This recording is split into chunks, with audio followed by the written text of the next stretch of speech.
দেশ জুড়ে বইছে নির্বাচনের জোর হাওয়া। 12ই ফেব্রুয়ারি হবে ত্রয়োদশ জাতীয় সংসদ নির্বাচনের ভোট গ্রহণ। এ নিয়ে কি ভাবছেন সাধারণ মানুষ থেকে শুরু করে আগামী জনপ্রতিনিধিরা, সে কথা জানাতে ডিবিসি নিউজের ইলেকশন এক্সপ্রেস ছুটে যাচ্ছে সব সংসদীয় আসনে। এখন রয়েছে সংসদীয় আসন 266, ফেনী 2-এ।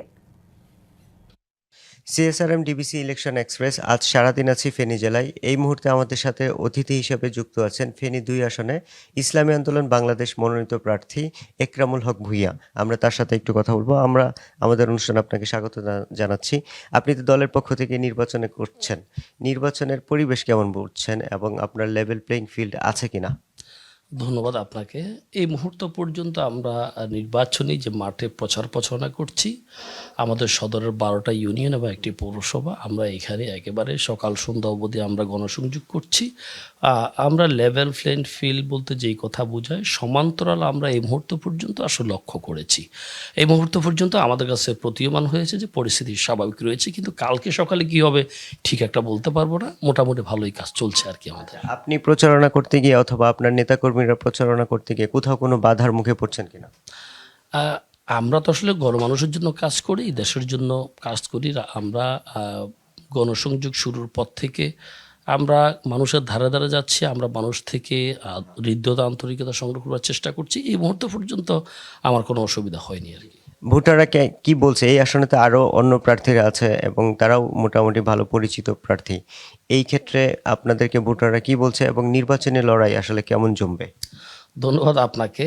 আমরা এই মুহূর্তে মাঠের যে রাজনীতি, সেটি ইতিমধ্যে আমাদের একটি অপপ্রচার চলছে আমাদের বিরুদ্ধে, যে আমি হাত পাখার প্রার্থী, অন্য কাউকে সাপোর্ট করছি।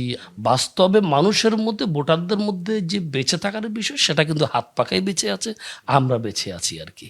ফেনী জেলার বন্যার কথা বলছিলেন। আপনি যদি নির্বাচিত হন, বিশেষ করে এই বন্যা মোকাবেলায় আপনার সুনির্দিষ্ট কোনো পরিকল্পনা আছে কিনা? জি, আমি ফেনীতে কি অরাজনৈতিক সংগঠন করবার খুব চেষ্টা করেছি। অবশেষে আমরা ফেনীবাসী নামক আমি কি অরাজনৈতিক সংগঠন করেছি। আমি ওইটার সেক্রেটারি হিসেবে আছি। আমি বল্লামুখা বাঁধ বিনির্মাণ, মুসাফরুল ক্লোজার করা এবং লালফলে ওভারব্রিজ করা, ফেনীতে একটি মেডিকেল কলেজ স্থাপন করা, একটি পাবলিক বিশ্ববিদ্যালয় স্থাপন করা, কারিগরি ইউনিভার্সিটি করবার, এই প্রকল্পগুলো আমরা নিয়েছি। আমরা এই কাজগুলো ইতিমধ্যে আমরা আন্দোলন করেছি, ঢাকায় গিয়েছি, বিভিন্ন জায়গায় আমরা কিন্তু গিয়েছি।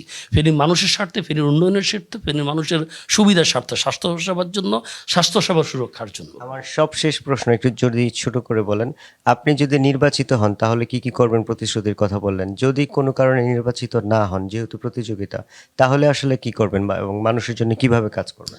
দেখুন, আমি তো মানুষের হৃদয়ে বসবাস করি। আমি নির্বাচিত না হইলেও যারা নির্বাচিত হবেন, তারা যে সমস্ত লিগ্যাল কাজ করবেন, আমি বাহাবা দেবো, তিনাদের সাথে থাকবো। তারা যে কাজগুলো অনিয়ম, দুর্নীতি, দুঃশাসনে যদি জড়িয়ে যান, আমি সেটার প্রতিবাদ করব। আমি গণমানুষের রাস্তা, কালভার্ট, ব্রিজ উন্নয়নের কাজগুলো তাদের সাথে মিলে আমি করবার চেষ্টা করব। আমি আমাদের সাথে যুক্ত হওয়ার জন্য আপনাকে অসংখ্য ধন্যবাদ। সিএসআরএম ডিবিসি ইলেকশন এক্সপ্রেস আরও কিছুক্ষণ থাকবো এই জেলায় এবং পরবর্তী সংবাদে নতুন কোনো প্রার্থী নিয়ে আবারও আপনাদের সামনে হাজির হব। ততক্ষণ আমাদের সাথে থাকুন, ভালো থাকুন।